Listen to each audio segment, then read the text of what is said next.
apologize. I have not gotten to this playlist as fast as I think I should have, but I'm not a very good multitasker. I have to look at one topic at a time and concentrate on that. So trying to do multiple playlists at the same time is actually kind of hard for me. So because I actually focus on one thing at a time, but we're still dealing with that fully diminished seventh chord, and we're gonna start using chain sequences, okay? I hope to move on to the next topic of this same chord, but a different type of resolution in the next few videos on this topic of chromatic modulation. So again, here's the disclaimer. If you don't know these three things I'm pointing at, don't do this video. You should know how to do this stuff in key. Chromatic harmony, as well as borrowed chords, and know all major and minor keys. So we're just going to do a super long, fully diminished seventh sequence of fully diminished seventh chords resolutions.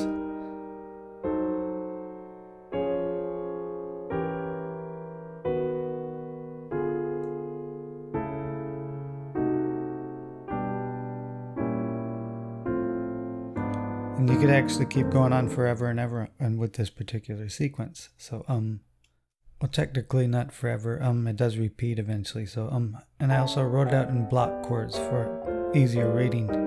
So in the previous videos we learned how to resolve diminished chords. So there's the whole sequence for you written out for you, but I'm just playing them with open voicing. So we might do something like this, walking between the notes chromatically.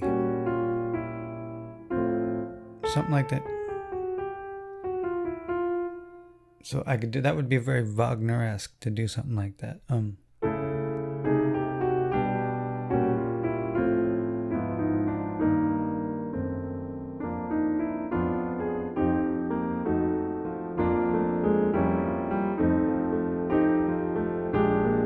So just kind of keeping up with that stylistic methods that someone like him would use, I broke out of this harmonic chain. Okay, so that's something you want to think about. And this is why you need to know chromatic harmony and key, because when I came to that resolving this fully diminished seventh chord to a B flat, remember leading tone, I started to use chromatic harmony over a pedal point in key. So this is stuff you should really know, okay? And I have a course on this kind of stuff, so behind the score. And then I started to use dominant chains. Okay, so we're going to talk about dominant chains later because they're an important aspect of chromatic modulation. But again, this is why it's important to learn chromatic harmony and key, because you may want to modulate using chords of a key like A major. I'm using a similar kind of chain as before, but they're tonicizing chords of A major. But we're using it also to break out because, well, this can resolve to not the sixth chord of A, but also up a half step from that diminished chord like we talked about, the enharmonic process. And using kind of like a melodic minor ending to get to G minor. So it's a very rapid way to modulate, like we've discussed before. But now we're starting to use chords in key as secondary functions instead of in key. We're using that fully diminished seventh, using chords of a key now, but as a pivot, and a harmonic pivot.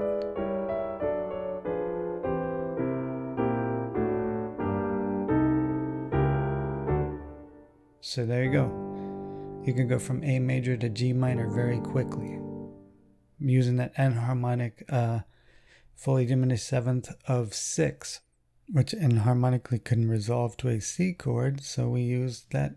This is similar to the previous chain, and you see parts of that chain happening here that we did previously, except we're treating it as one key to the other. So this is why you must learn chromatic harmony in key, because that fully diminished seventh chord, the B diminished seventh over F, can resolve to that C chord, which is the 4 chord of G melodic minor, and then you can start working your way towards the 1 chord of G minor.